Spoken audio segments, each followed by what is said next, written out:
আকৌ এবাৰ সাংবাদিক বন্ধুসকলক অনুৰোধ জনাইছোঁ বিনম্ৰভাৱে তেওঁলোকে যেন নিজৰ নিজৰ আসনত তেওঁলোক বহে, কাৰণ খন্তেক সময় পিছতে আমাৰ কিবা কিবি বিষয়ত, কিন্তু তাৰ উপশম কৰাৰ মাধ্যমটো কেৱল যাতে মানুহ মৰাটোৱেই নহয়, মানুহক জীৱন দান কৰাটো, সেইটো আপোনালোকে উপলব্ধি কৰিছে। অসমখন পুনৰ নিৰ্মাণৰ কাৰণে মাননীয় মুখ্যমন্ত্ৰীয়ে যি সপোন দেখিছে, তাৰ কাৰণে যিখিনি বাস্তৱ পন্থা তেখেতে অৱলম্বন কৰিছে, সেই পন্থাটোত আপোনালোকেও সহায় কৰি, যোগদান কৰি আপোনালোকে যাতে দেশখন আগবাঢ়ি যোৱাত সহায় কৰে আৰু আপোনালোকৰ নিজৰ উন্নতি আপুনি সাধন কৰিব পাৰে, তাৰ কাৰণে আপোনালোক ব্ৰতী হ'বলৈ আগবাঢ়িছে। মই সেইকাৰণে আপোনালোক সকলোকে অভিনন্দন জ্ঞাপন কৰিছোঁ আৰু এটা ভৱিষ্যত সুস্থ শান্তিৰ জীৱনৰ কাৰণে শুভেচ্ছা জ্ঞাপন কৰিছোঁ। এই ক্ষেত্ৰত মই এটা কথা ক'ব লাগিব, অসম পুলিচৰ বিভিন্ন বিষয়া কৰ্মচাৰী আজিৰ এই প্ৰক্ৰিয়াটোত উপনীত হওঁতে বহুতো অহোপুৰুষাৰ্থ কৰিছে। বিশেষকৈ অসম পুলিচৰ বিশেষ শাখাই যোৱা 3টা মাহত যথেষ্টখিনি কষ্ট কৰি, যথেষ্ট ফ'ল' আপ কৰি, আপোনালোকৰ লগত টাই আপ কৰি, আপোনালোকক লগ কৰিবৰ কাৰণে যত্নৱান হৈ এই হাথিয়াৰখিনি হাতলৈ আনি এটা সুস্থ জেগাত ৰাখি, আৰু তাৰ এটা বহুত বৰ সমস্যামূলক বস্তু এইখিনি কৰিব পাৰিছে অসম পুলিচৰ বিশেষ শাখাই। বহুত চিনচিয়াৰিটি, বহুত ফ'ল' আপ, আৰু ইয়াত ক'ৰবাত কিবা এটা অশান্তিৰ বীজ ৰোপণ কৰিবলৈ অসমত বিভিন্ন শক্তিয়ে যথেষ্ট প্ৰচেষ্টা কৰিয়ে থাকে। সেইখিনিকো ব্যাহত কৰি, সেইখিনিকো ৰখাই যে আপোনালোকৰ জীৱনটোক আমি আগবঢ়াই দিবলৈ যিটো যত্নপৰ হৈছোঁ, তাত এই ভূমিকা লোৱাৰ কাৰণে শ্ৰী হীৰেন নাথৰ নেতৃত্বত কাম কৰি যোৱা সমূহ কৰ্মচাৰীকে মই অভিনন্দন জ্ঞাপন কৰিছোঁ। লগতে অসম পুলিচৰ প্ৰতিজন আৰক্ষী অধীক্ষক, প্ৰতিজন বিভিন্ন বিষয়াবৰ্গ আৰু বিভিন্ন বৰ্গৰ কৰ্মচাৰীলৈ মই অভিনন্দন জ্ঞাপন কৰিছোঁ শান্তি প্ৰক্ৰিয়াত মাননীয় মুখ্যমন্ত্ৰীৰ সপোনটো ফলিওৱাত সহায় কৰাৰ কাৰণে। এই ক্ষেত্ৰত মই মাননীয় সংবাদ মাধ্যমৰ সমূহ সদস্যসকল, বন্ধুসকলকো মই ধন্যবাদ জ্ঞাপন কৰিছোঁ। তেখেতলোকেও আজিৰ যিটো শান্তিৰ বাতাবৰণ সৃষ্টি কৰাত তেওঁলোকে এটা অগ্ৰণী ভূমিকা পালন কৰি আহিছে, সেইটোৱেও আমাক এনে এটা দিনত উপনীত হোৱাত কম সহায় কৰা নাই। গতিকে আমাৰ এই প্ৰচেষ্টা অক্ষুণ্ণ থাকিব, আমাৰ প্ৰচেষ্টা বৰকৰাৰ থাকিব। অসমত শান্তিৰ বাতাবৰণ কৰিবলৈ কাৰণে অসম পুলিচ সদায় দায়বদ্ধ আৰু বদ্ধপৰিকৰ। আৰু মই বেছি নকওঁ, আপোনালোক সবাটোলৈকে মই পুনশ্চ নমস্কাৰ আৰু শুভেচ্ছা জ্ঞাপন কৰি মোৰ ভাষণ ইমানতে সামৰিছোঁ। জয় হিন্দ। जिस दिन इतनी ज़्यादा तादाद में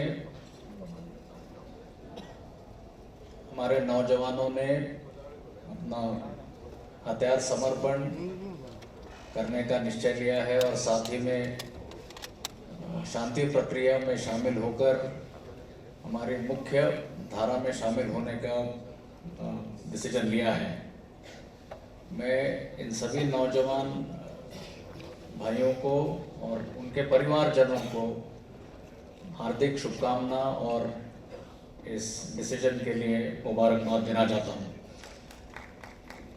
जैसे अभी आपने सुना, इस पूरी प्रक्रिया में यूनिफाइड कमांड मैकेनिज्म जो असम में कार्यरत है, उनके सभी अंगों का, जिसमें security forces, police, civil administration का उतना ही सहयोग रहा है, इसमें इसका बहुत बड़ा योगदान रहा है। मैं इन सबको आर्मी की तरफ से शुभकामनाएं देना चाहता हूं और साथ में असम के मुख्यमंत्री जिनके गाइडेंस या लीडरशिप में ये पूरी प्रक्रिया पूरी हुई है, उनका धन्यवाद देना चाहता हूं। और मुझे इस बात की और भी खुशी है कि असम के तकरीबन सभी इलाकों में अभी शांति और अमन का वातावरण है और आप लोगों को सब इसके बारे में पता है। और इसी कड़ी में आज का ये जो समारोह है, ये महत्वपूर्ण है। मैं नौजवान लड़कों को और नौजवानों को ये भरोसा और यकीन दिलाना चाहता हूँ कि जो आपने ये कदम उठाया है, ये बहुत ही बहादुरी का कदम है, जिसमें कि आपने हथियार डालने का निश्चय किया है और ये आप लोगों के लिए एक तरह से नई शुरुआत है, एक आपके लिए नया मौका है जो कि आप मेन स्ट्रीम में आकर अपने लिए, अपने परिवार के लिए, असम के लिए और पूरे देश के लिए अच्छा काम करके आपका खुद का और सबका नाम बढ़ाएंगे। और मैं ये भी चाहता हूँ कि आपने ये जो कदम उठाया है ये बाकी भी इस तरह के जितने नौजवान हैं उनको भी प्रेरित करेगा कि इसी तरह से हमारे देश की मुख्य धारा में ज्वाइन करेंगे। जहाँ तक हमारी इंडियन आर्मी या फौज का सवाल है, जो भी कदम स्टेट गवर्नमेंट और सेंट्रल गवर्नमेंट लेगी और उसमें आपके पुनर्वास और रिहैबिलिटेशन के लिए जो भी हम इंडियन आर्मी की तरफ से कर पाएंगे, मैं ऑनरेबल सीएम को और बाकी आप सबको ये यकीन और भरोसा दिलाऊंगा, आश्वासन देता हूँ कि जो भी हमारी तरफ से हो सकेगा हम इसमें हम सहभागी रहेंगे और पूरा हाथ बटाएंगे। अंत में मैंने असम के जवानों को भी, नौजवानों को देखा है बड़े पास से और मेरे को पता है कि सब नौजवान मेहनती है, परिश्रमी है, उनमें कोई ना कोई हुनर है। तो ये बहुत अच्छी बात है कि आप लोगों ने ये निश्चय लेकर अपने आगे वाले भविष्य के लिए आप काम करेंगे। अंत में एक बार फिर आप सबको मेरी तरफ से मुबारकबाद और शुभकामनाएं देते हुए मैं अपना भाषण समाप्त करता हूँ। जय हिंद। आर मन्थर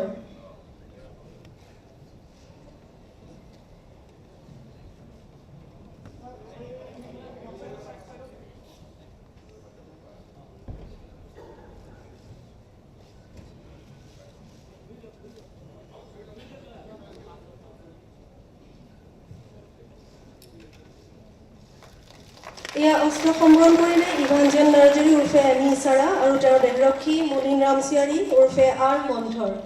তাৰ পাছতেই মই মঞ্চলৈ আহিবৰ কাৰণে আলফা স্বাধীন গোটৰ 20 জন সদস্যক অনুৰোধ কৰিলোঁ। তেওঁলোকৰ নামসমূহ মই মাতি গৈছোঁ।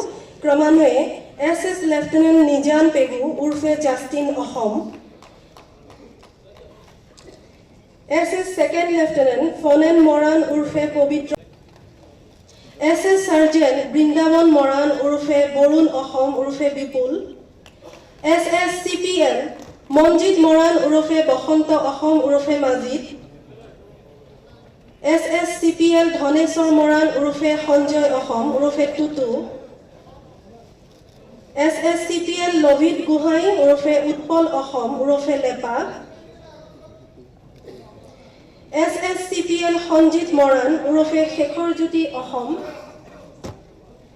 SS CPL শত্ৰুবন দহতীয়া উৰ্ফে Ninja Assam,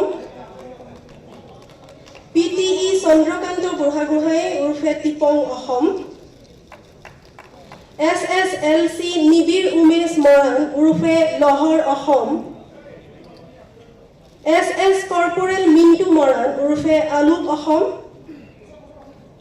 SS L CPL Pranjit Moran উৰ্ফে Merchant, SS LC Rajiv Moran উৰ্ফে অবন অসম, SS কৰ্পোৰেল মিলনজ্যোতি মহন্ত উৰ্ফে Sanjog Asom, SS L CPL Kalyan Barua উৰ্ফে পূৰ্ণ অসম, PTE প্ৰাঞ্জল কাকতি উৰ্ফে ৰাণা অসম, PTE বিজিত কান্তি বৰা উৰ্ফে Luit Asom, SS second lieutenant Padmalochan Das উৰ্ফে উদগিৰণ অসম, SS লেফটেনেণ্ট পংকজ প্ৰতীম দত্ত উৰ্ফে ঢেকিয়াল অসম। এই 20 জন আছিল আলফা স্বাধীন গোটৰ সদস্য। ইয়াৰ পাছতেই মঞ্চলৈ অস্ত্ৰ সম্বৰণৰ কাৰণে আহিব কমতাপুৰ লিবাৰেশ্যন অৰ্গেনাইজেশ্যন চমুকৈ KLOৰ 2 জন সদস্য। তেওঁলোক ক্ৰমান্বয়ে SS সাৰ্জেন্ট মেজৰ ৰামেশ্বৰ বৰ্মন উৰ্ফে ৰঘুদেৱ কোচ আৰু তপন ৰয় উৰ্ফে হৰধন কোচ। তেওঁলোকৰ পাছত মঞ্চত অস্ত্ৰ সম্বৰণৰ বাবে আহিব national liberation front of Bengali বা চমুকৈ NLFBৰ 4 জন সদস্য। ক্ৰমান্বয়ে ৰঞ্জন চৰকাৰ, কমল পাল, কৃষ্ণ পদ্দাৰ আৰু অমৰজিৎ পাল। এওঁলোকৰ পাছত মই মঞ্চলৈ অস্ত্ৰ সম্বৰণৰ বাবে উঠি আহিবলৈ অনুৰোধ কৰিছোঁ NSLA অৰ্থাৎ নেশ্যনেল সন্থাল লিবাৰেশ্যন আৰ্মিৰ সদস্য ক্ৰমান্বয়ে ইমানুৱেল হাজদা উৰ্ফে বিক্ৰম সিং হাজদা আৰু ৰতন হাজদা উৰ্ফে বিশাল হাজদা। ইয়াৰ পাছত মঞ্চত অস্ত্ৰ সম্বৰণ কৰিব ADF অৰ্থাৎ আদিবাসী ড্ৰেগন ফাইটাৰ সংগঠনৰ সদস্য ক্ৰমে SS CNC হাবাল মুৰ্মু আৰু SS চেয়াৰমেন সোপাল হেমব্ৰম।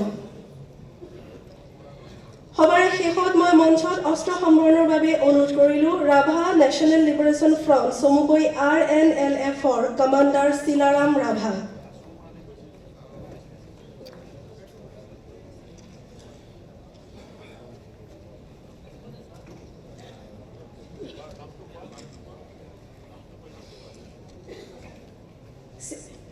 শেষৰজন ৰাভা নেশ্যনেল লিবাৰেশ্যন ফ্ৰণ্টৰ commander Chilaram Rabha.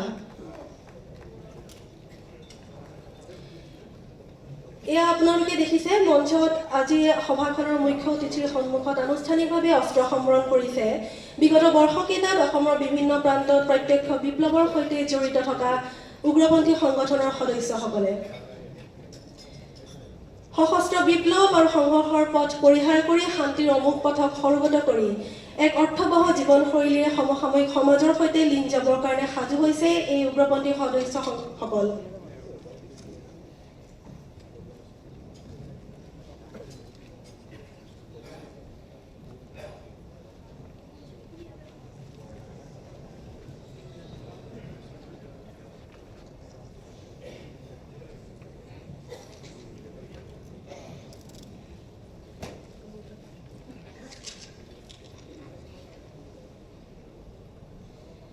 National liberation front of Bengali চমুকৈ NLF-ৰ 4জন সদস্যই অস্ত্ৰ সম্বৰণ কৰিছে।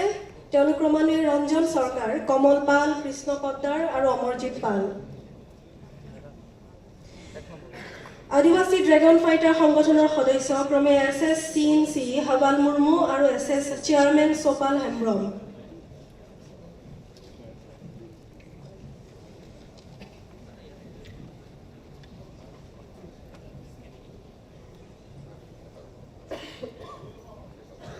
ৰাভা নেশ্যনেল লিবাৰেশ্যন ফ্ৰণ্ট চমুকৈ RNLF-ৰ কমাণ্ডাৰ চিলাৰাম ৰাভা।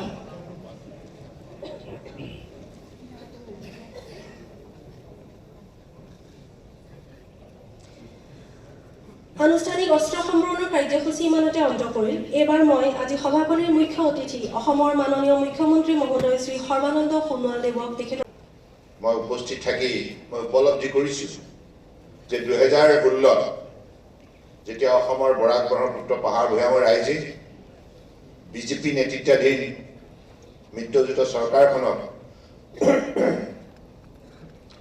চৰকাৰ পৰিচালনা কৰাৰ দায়িত্ব অৰ্পণ কৰিছিল। সেই সময়ত আমি লক্ষ্য স্থিৰ কৰিছোঁ যে অসমখনক আমি সন্ত্ৰাসবাদ মুক্ত ৰাজ্য হিচাপে গঢ় দিম, দুৰ্নীতিমুক্ত ৰাজ্য হিচাপে গঢ় দিম, প্ৰদূষণমুক্ত ৰাজ্য হিচাপে গঢ় দিম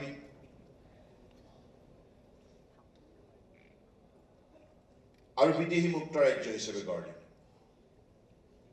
আৰু এনেধৰণে আমি অসমৰ প্ৰগতি সম্ভৱ কৰি তুলিম। সেই লক্ষ্যৰে আমি চৰকাৰ পৰিচালনা কৰাৰ দায়িত্ব লৈছিলোঁ আৰু আমিও আমাৰ কাৰ্যকাল তেনেধৰণে আৰম্ভ কৰিছোঁ।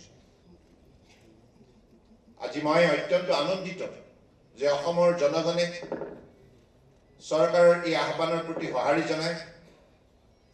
এই ক্ষেত্ৰত চৰকাৰখনক এই 4টা মূল বিন্দুত উপনীত হোৱাৰ ক্ষেত্ৰত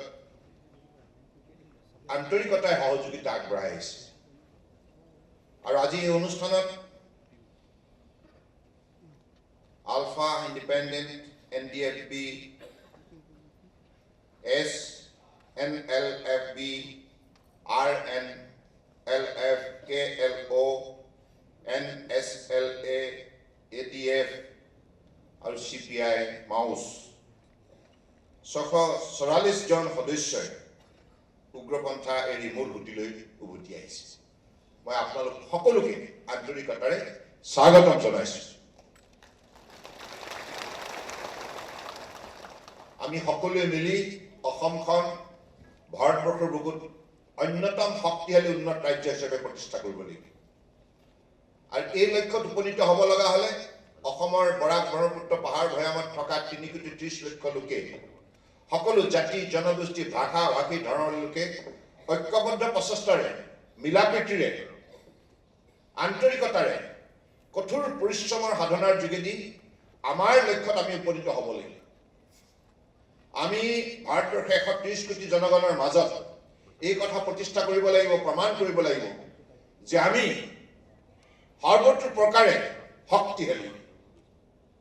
আমাৰ কৰ্মভূমিত আমাৰ এই কথা প্ৰতিফলন ঘটাবৰ বাবে আমাৰ পৰিশ্ৰমৰ প্ৰয়োজন।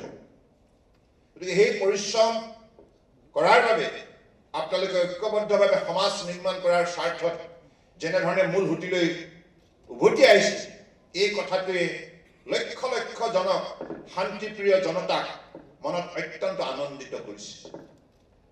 মই ভাবোঁ আজি যিসকলে এই অনুষ্ঠানত অংশগ্ৰহণ কৰিছে, মূল সুঁতিলৈ ঘূৰি আহিছে, আপোনালোকে এটা ডাঙৰ কাম কৰিছে যে আপোনালোকে শান্তিপ্ৰিয় জনতাৰ মাজত গণতন্ত্ৰৰ ওপৰত বিশ্বাস ৰখা জনতাক আজি আপোনালোকে উদ্বুদ্ধ কৰিছে। গতিকে সেইবাবে মই ভাবোঁ এই দিনটো আমাৰ সকলোৰে বাবে স্মৰণীয় দিন। আমি উঠি অহা কণ কণ ল'ৰা ছোৱালীবিলাকৰ ভৱিষ্যত গঢ় দিব লাগিব। ছাত্ৰ ছাত্ৰীসকলক একোগৰাকী শক্তিশালী নাগৰিক হিচাপে, সফল নাগৰিক হিচাপে প্ৰতিষ্ঠা কৰিব লাগিব। গতিকে সেইবাবে এই গোটেই কামখিনি কৰিবৰ বাবে শান্তিৰ প্ৰয়োজন। শান্তিৰ বাতাবৰণৰ অবিহনে প্ৰগতি সম্ভৱ নহয়। পৃথিৱীৰ বুকুত যিবিলাক ৰাষ্ট্ৰই বিশেষভাৱে উল্লেখযোগ্য সফলতা অৰ্জন কৰিছে বিভিন্ন ক্ষেত্ৰত, কৃষিয়ে হওক, বিজ্ঞানে হওক, প্ৰযুক্তিয়ে হওক, সাহিত্যই হওক, সংস্কৃতিয়ে হওক, ক্ৰীড়াই হওক, উদ্যোগ নীতিয়ে হওক, সকলো ক্ষেত্ৰত যদি যিবিলাক ৰাষ্ট্ৰই জাকতজিলিকা ৰাষ্ট্ৰ হিচাপে নিজক প্ৰমাণ কৰিবলৈ সক্ষম হৈছে, ইয়াৰ মূল কাৰণ হৈছে সেই ৰাষ্ট্ৰবিলাকত শান্তি বিৰাজমান। আৰু ৰাষ্ট্ৰৰ সকলো মানুহে মিলি শান্তি প্ৰতিষ্ঠা কৰিছে। গতিকে আজি আমি সকলোৱে মিলি এই কাম কৰিব লাগিব। আমাৰ মাজত আন্তৰিকতা, সদ্ভাৱনা, আস্থা আৰু বিশ্বাস জগাই তুলিবৰ বাবে আমি একেলগে কাম কৰিব লাগিব। United we stand, divided we fall. গতিকে ভাৰতবৰ্ষৰ মাননীয় প্ৰধানমন্ত্ৰী ডাঙৰীয়াই 2014 চনত প্ৰধানমন্ত্ৰী হিচাপে দায়িত্ব লোৱাৰ লগে লগে তেখেতে এটি কথা ঘোষণা কৰিছিল, মই প্ৰধানমন্ত্ৰী হিচাপে নহয়, প্ৰধান সেৱক হিচাপে দেশৰ জনগণক সেৱা আগবঢ়াবলৈ আহিছোঁ নিষ্ঠাৰে। গতিকে এই কাম মাননীয় প্ৰধানমন্ত্ৰী নৰেন্দ্ৰ মোদী ডাঙৰীয়াই 2014 চনৰ পৰাই ধাৰাবাহিকভাৱে নিৰন্তৰভাৱে এই কামত আত্মনিয়োগ কৰি আহিছে, কঠোৰ পৰিশ্ৰম কৰিছে। দৈনিক 20 ঘণ্টা পৰিশ্ৰম কৰি আজি ভাৰত ৰাষ্ট্ৰক বিশ্বৰ বুকুত শক্তিশালী ৰাষ্ট্ৰ হিচাপে আজি প্ৰতিষ্ঠা কৰাৰ কামত এক সফলতা অৰ্জন কৰিছে। গতিকে আমিও পৰিশ্ৰম কৰিব লাগিব, সেই পথেৰে আমি অগ্ৰসৰ হ'ব লাগিব। ইয়াত উপস্থিত থকা মোৰ ভাতৃসকল, আপোনালোকে আজি সংকল্প লওক। আপোনালোকে আজি মূল সুঁতিলৈ ঘূৰি আহি ৰাজ্যখনৰ বাবে, ৰাষ্ট্ৰৰ বাবে উল্লেখযোগ্য সেৱা আগবঢ়াবলৈ আহিছে। সেৱক হিচাপে আপোনালোকে নিজৰ জীৱনটো সম্পূৰ্ণৰূপে ৰাষ্ট্ৰ স্বাৰ্থত সমৰ্পিত কৰিব লাগিব। আমি সকলোৱে সমৰ্পিত কৰিব লাগিব। মানুহৰ জীৱনত জীয়াই থকা দিনকেইটাত আমি যদি প্ৰতিটো সময় সদ্ব্যৱহাৰ কৰোঁ, মানৱ কল্যাণৰ বাবে কাম কৰোঁ, ৰাষ্ট্ৰ নিৰ্মাণৰ বাবে কাম কৰোঁ, সমাজ নিৰ্মাণৰ বাবে কাম কৰোঁ, তেতিয়া জীৱন ধন্য হ'ব, জীৱন সফল হ'ব। আৰু সেই সফলতাৰ প্ৰাপ্তিৰ বাবে আমি সকলোৱে ইতিবাচক দৃষ্টিভংগীৰে সততা আৰু নিষ্ঠাৰে কঠোৰ পৰিশ্ৰমত আমি আত্মনিয়োগ কৰিব লাগিব। আৰু আপোনালোক উপস্থিত থকা প্ৰতিগৰাকী যুৱ বন্ধুৱে অত্যন্ত শক্তিশালী। আপোনালোকৰ ব্যক্তিত্বত বহুত দক্ষতা আৰু যোগ্যতা আছে, মনোবল আছে, একাগ্ৰতা আছে। এই মানৱ সম্পদ আপোনালোকে ৰাজ্য নিৰ্মাণ, ৰাষ্ট্ৰ নিৰ্মাণ কামত আপোনালোকে ব্যৱহাৰ কৰক। যিকিব যে আপোনালোক জীৱনত ভাবিব নোৱাৰাকৈ আপোনালোকে শান্তি বুটলিবলৈ সক্ষম হৈছে, আনন্দ বুটলিবলৈ সক্ষম হৈছে, আৰু হাজাৰজনক আনন্দিত কৰিবলৈ সক্ষম হৈছে। মানুহৰ জীৱনৰ প্ৰধান লক্ষ্য হৈছে কেৱল নিজে আনন্দিত হৈ থকাই নহয়, হাজাৰজনক আনন্দিত কৰা, হাজাৰজনক শান্তিৰ বাণী প্ৰদান কৰি সেইজনক সুখে শান্তিৰে জীৱন নিৰ্বাহ কৰাৰ পৰিৱেশ প্ৰদান কৰা। গতিকে এইখিনি এবিলিটি এই 644 গৰাকী আপোনালোকৰ ব্যক্তিত্বত আছে। আপোনালোকে হয়তো গম পোৱা নাই, মই উপলব্ধি কৰোঁ, কাৰণ আপোনালোকৰ সেইখিনি দক্ষতা আছে, এবিলিটি আছে, বহুত কাম কৰিব পাৰে। গতিকে আহক আমি সকলোৱে মিলি মাননীয় প্ৰধানমন্ত্ৰী নৰেন্দ্ৰ মোদী ডাঙৰীয়াৰ বলিষ্ঠ নেতৃত্বত আমি ভাৰতবৰ্ষক বিশ্ব শ্ৰেষ্ঠ ৰাষ্ট্ৰ হিচাপে গঢ় দিওঁ। আৰু আমি পাৰিম। এতিয়া বহু আগুৱাই গ'ল ভাৰত ৰাষ্ট্ৰ মাননীয় মোদী ডাঙৰীয়াৰ নেতৃত্বত। 2014 চনৰ পৰা 2020ৰ ভিতৰত আপোনালোকে পৰ্যালোচনা কৰি দেখিব যে এইখন ৰাষ্ট্ৰৰ পৃথিৱীৰ মানুহৰ দৃষ্টিত 2014 চনলৈকে কি অৱস্থাত আছিল আৰু আজি তাৰিখত কি অৱস্থা হৈছে। আজি ভাৰতবৰ্ষক বিশ্বৰ 700 কোটি জনতাই শ্ৰদ্ধাৰে সম্বোধন কৰে। কেৱল মাননীয় নৰেন্দ্ৰ মোদী ডাঙৰীয়া ভাৰতবৰ্ষৰ প্ৰধানমন্ত্ৰী নহয়, তেখেতে এজন বিশ্বৰ আগশাৰীৰ নেতা হিচাপে, জনপ্ৰিয় নেতা হিচাপে আজি প্ৰতিষ্ঠা লাভ কৰিছে। এইখিনি কেৱল সম্ভৱ হৈছে কঠোৰ পৰিশ্ৰম, সাধনা, সততা, নিষ্ঠা, একাগ্ৰতাৰ বাবে। গতিকে সেইবাবে আমিও আমাৰ অসম ৰাজ্যখন ভাৰতবৰ্ষৰ বুকুত শ্ৰেষ্ঠ ৰাজ্য হিচাপে গঢ় দিয়াৰ নিমিত্তে আমি সকলোৱে মিলি কাম কৰিব লাগিব। ইয়াত যিমান ভাষা ভাষী ধৰ্মাৱলী লোক আছে, যিমান জাতি জনগোষ্ঠী আছে, জনজাতি অনুসূচিত জাতি আছে, আমি সকলোৱে মিলা প্ৰীতিৰে কাম কৰিম। এই সংকল্প আজিৰ দিনটোত আমি ল'ব লাগিব। আৰু আপোনালোকৰ সংস্থাপনৰ বাবে নিশ্চিতভাৱে চৰকাৰে আমাৰ যিখিনি সাংবিধানিক দায়িত্ব কৰ্তব্য আছে সেইখিনি আমি নিষ্ঠাৰে পালন কৰিম। ইতিমধ্যে স্বাৱলম্বন আঁচনিৰ যোগেদি অসম চৰকাৰৰ তৰফৰ পৰা আত্মসমৰ্পণকাৰীসকলক মৰ্যাদা সহকাৰে জীৱনত উপাৰ্জন কৰাৰ নিমিত্তে আমি নতুন পথৰ সন্ধান দিছোঁ। চৰকাৰৰ বিভিন্ন আঁচনি আপোনালোকে সুবিধা ল'ব পাৰিব। আৰু এই ক্ষেত্ৰত আমাৰ বিভাগীয় কৰ্তৃপক্ষৰ তৰফৰ পৰা আপোনালোকক সকলো ধৰণৰ সহযোগিতা আগবঢ়াব।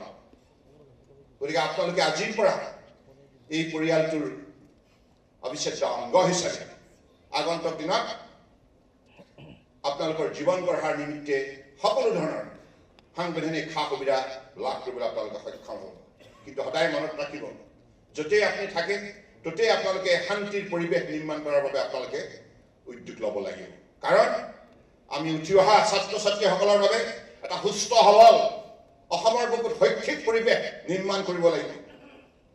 খেতিয়কসকলে যাতে নিশ্চিন্ত মানে নিজৰ মাটিডৰাত কঠোৰ পৰিশ্ৰম কৰাৰ বাবে যাতে বাতাবৰণ পাব পাৰে, ইয়াৰ বাবে আমি প্ৰয়াস কৰিব লাগিব। কাৰণ কৰ্ম সংস্কৃতি অবিহনে এই পৃথিৱীত কোনো ব্যক্তি, কোনো সমাজ, কোনো পৰিয়াল, কোনো ৰাষ্ট্ৰ শক্তিশালী হ'ব নোৱাৰে। গতিকে সেইবাবে আমি যদি সফলতা অৰ্জন কৰিব লগা হয়, কৰ্ম সংস্কৃতিক প্ৰাধান্য দিব লাগিব। অৰ্থাৎ কাম, work is worship, duty is god.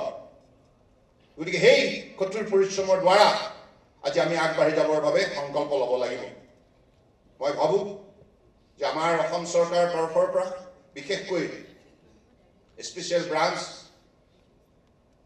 আমাৰ হীৰেন নাথ ডাঙৰীয়াই তেখেতৰ সতীৰ্থ বিষয়া কৰ্মচাৰীৰ সৈতে মিলি আপোনালোকৰ আজি এই বাতাবৰণ প্ৰদান কৰাৰ ক্ষেত্ৰত যিখিনি উদ্যোগ লৈছে মই তেখেতক ধন্যবাদ জনাইছোঁ।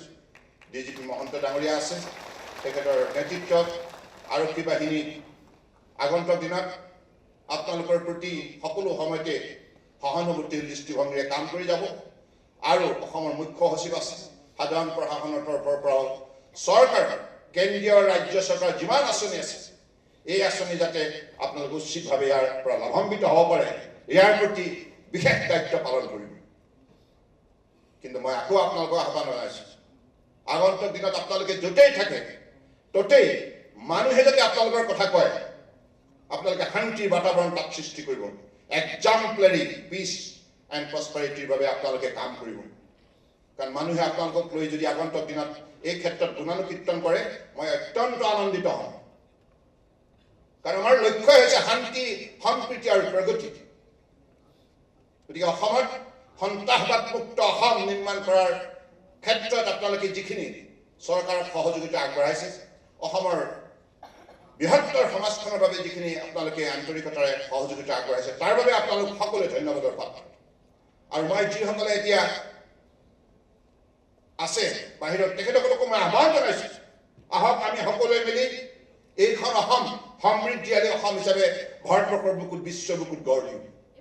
আপোনালোকে জানি সুখী হ'ব, 31 পলিচিৰ যোগেদি অসম তথা উত্তৰ পূৰ্বাঞ্চলক উল্লেখযোগ্য স্থান দিয়াৰ নিমিত্তে মাননীয় প্ৰধানমন্ত্ৰী ডাঙৰীয়াই যিমান আঁচনি হাতত লৈছে, দক্ষিণ পূব এছিয়া ৰাষ্ট্ৰসমূহৰ সৈতে আমাক বিভিন্ন ক্ষেত্ৰত বাণিজ্যিক সম্বন্ধৰ উপৰিও শিক্ষা, স্বাস্থ্য, পৰ্যটন, সংস্কৃতি, ক্ৰীড়া, কৃষি এই সকলো ক্ষেত্ৰতে সম্বন্ধ ৰচনা কৰাৰ বাবে যিখিনি সুযোগ প্ৰদান কৰিছে, ইয়াৰ বাবে আজি চুবুৰীয়া ৰাষ্ট্ৰ বাংলাদেশে হওক, নেপালে হওক, ভূটানে হওক, ম্যানমাৰে হওক, থাইলেণ্ড হওক, ছিংগাপুৰ হওক, লাওছ হওক, ব্ৰুনেই হওক, কম্বোডিয়াই হওক, ভিয়েটনামে হওক, ফিলিপিন্স হওক, মালয়েছিয়া হওক, এই ৰাষ্ট্ৰসমূহৰ সৈতে আমাৰ ৰাজ্যৰ সম্বন্ধ শক্তিশালীভাৱে ৰচনা কৰি আগন্তুক দিনত ব্যৱসায় বাণিজ্য বৃদ্ধি কৰাৰ বাবে যি সুযোগ প্ৰদান কৰিছে মাননীয় প্ৰধানমন্ত্ৰী ডাঙৰীয়াই, এই সুযোগ আমি সকলোৱে ল'ব লাগিব, যাতে আমি অৰ্থনৈতিকভাৱে এই দক্ষিণ পূব এছিয়াৰ সবল অঞ্চল হিচাপে ভাৰতবৰ্ষৰ বুকুত খিতাপি লাভ কৰিবলৈ সক্ষম হওঁ। গতিকে আগন্তুক দিনত এই ক্ষেত্ৰত বহু আমি আগুৱাই যাব লাগিব। আৰু ইতিমধ্যে অসমৰ খেতিয়কে বিশ্ব বজাৰ দখল কৰিবলৈ সক্ষম হৈছে। আমাৰ উৎপাদিত শাক পাচলি, ফল মূল ইতিমধ্যে লণ্ডন বজাৰ, আবুধাবি, ডুবাই, ছিংগাপুৰ, হংকঙত ইতিমধ্যে বিক্ৰী হ'বলৈ সক্ষম হৈছে। অৰ্থাৎ অসমৰ খেতিকৰ স্বাভিমান আন্তঃৰাষ্ট্ৰীয় পৰ্যায়ত বৃদ্ধি কৰাৰ ক্ষেত্ৰত আমি যেনেধৰণে উদ্যোগ লৈছোঁ, মাননীয় প্ৰধানমন্ত্ৰী ডাঙৰীয়াই যি সুযোগ প্ৰদান কৰিছে, ইয়াৰ বাবে সম্ভৱ হৈছে। গতিকে সেইবাবে আগন্তুক দিনত এই অসম অঞ্চল আগন্তুক দিনত বৃহৎ ৰূপে আগুৱাই যাবলৈ সক্ষম হ'ব, এই কথা নিশ্চিত। এতিয়া আৰু অসমে পাছলৈ নাচায়, কেৱল সকলো কাম সম্ভৱ কৰাৰ বাবে অসমত সকলো সময়তে শান্তি, সম্প্ৰীতি, ভাতৃত্ববোধৰ বন্ধুত্ব ৰচনা কৰিব লাগিব। আৰু এইটো আমিয়েই কৰিব লাগিব, এই পৰিয়ালটোৱে কৰিব লাগিব। আপোনালোক আজি আহিছে সদ্ভাৱনা লৈ, আন্তৰিকতা লৈ, অত্যন্ত আস্থা আৰু বিশ্বাসে, এই আস্থা আৰু বিশ্বাসক জীয়াই ৰাখিবৰ বাবে চৰকাৰৰ তৰফৰ পৰা সকলো ধৰণৰ পদক্ষেপ গ্ৰহণ কৰা হ'ব। কিন্তু সকলো সময়তে এই কথা মনত ৰাখিব যে আপোনালোকৰো এইখন সমাজৰ প্ৰতি দায়িত্ব আছে, এইখন ৰাষ্ট্ৰৰ প্ৰতি দায়িত্ব আছে। এইখন ৰাষ্ট্ৰৰ উন্নয়ন আপোনালোকে মনে প্ৰাণে বিচাৰে। আপোনালোকে বিচাৰে যে অসমৰ বুকুত থকা ৬৫ লক্ষ পৰিয়াল সন্মান সহকাৰে জীৱন নিৰ্বাহ কৰক, সকলো পৰিয়াল আৰ্থিকভাৱে সবল হওক, সকলো পৰিয়ালৰ পুত্ৰ কন্যা শিক্ষা গ্ৰহণ কৰি একোগৰাকী সফল নাগৰিক হিচাপে প্ৰতিষ্ঠা লাভ কৰক। আৰু আপোনালোকে বিচাৰে এইখন অসমত সকলো জাতি, জনগোষ্ঠী, ভাষা ভাষী, ধৰ্মৰ লোকে মিলা প্ৰীতি থাকক। গতিকে আপোনালোকৰ জীৱনৰ লক্ষ্য পূৰণ কৰাৰ বাবে এইখন চৰকাৰ দায়বদ্ধতাৰে কাম কৰি আছে, কৰি যাব। গতিকে মই বিশ্বাস ৰাখিছোঁ যে আগন্তুক দিনত এই গোটেই কথাখিনিত আপোনালোকে সহযোগিতা আগবঢ়াব।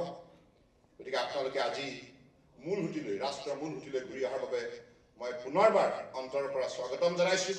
আপোনালোক সকলোৱে উত্তৰোত্তৰ কামনা কৰিছোঁ। আৰু আমাৰ আজি ইয়াত Indian military, Indian army, major general, lieutenant general আমাৰ তেজপুৰৰ ফ'ৰ ক্ৰপছৰ উপস্থিত আছে। এগৰাকী আজি বিদায় ল'ব নহয়, আৰু এগৰাকী দায়িত্ব ল'ব। গতিকে মই তেখেতসকলকো ধন্যবাদ জনাইছোঁ। আমি একেলগে মিলি আমাৰ ভাৰতীয় নিৰাপত্তা বাহিনী সকলোৱে আমি একেলগে মিলি কাম কৰিছোঁ অসমৰ বুকুত শান্তি, সম্প্ৰীতি, ভাতৃত্ববোধ, বন্ধুত্ব গঢ় দিয়াৰ নিমিত্তে। मैं বিশ্বাস राखिছোঁ আগন্তুक दिनों তেনেধৰণে আমি মিলা প্ৰীতিৰে কাম কৰি যাম। और जो जवान यहाँ उपस्थित है सबको हृदय से आभार व्यक्त करना चाहता हूँ। असम पुलिस हो, अदर पैरामिलिट्री फोर्सेस हो, इंडियन आर्मी हो, हम सबको मिलकर ही देश को हिफाजत करना होगा। देश की रक्षा के लिए हमको लड़ना होगा और देश की जो भी हमारी रेपुटेशन है उसको और भी बढ़ाना होगा। हमारे परम आदरणीय प्रधानमंत्री जी है नरेंद्र मोदी जी, एक देश के आदर्शवादी नेता, निष्ठावान ईमानदार, मेहनती, मजबूत, और उनके नेतृत्व पर आज हिंदुस्तान जबरदस्त आगे बढ़ रहा है और आगे बढ़ेगा। और ये निश्चित है उनके नेतृत्व में ही हिंदुस्तान दुनिया का सर्वश्रेष्ठ राष्ट्र के हिसाब से अपना जगह बनाएगा। उसी शब्दों का साथ मैं সকলোকে পুনৰবাৰ আন্তৰিক শ্ৰদ্ধা আৰু কৃতজ্ঞতা জনাই মোৰ বক্তব্য সামৰিলোঁ। ধন্যবাদ। জয় হিন্দ।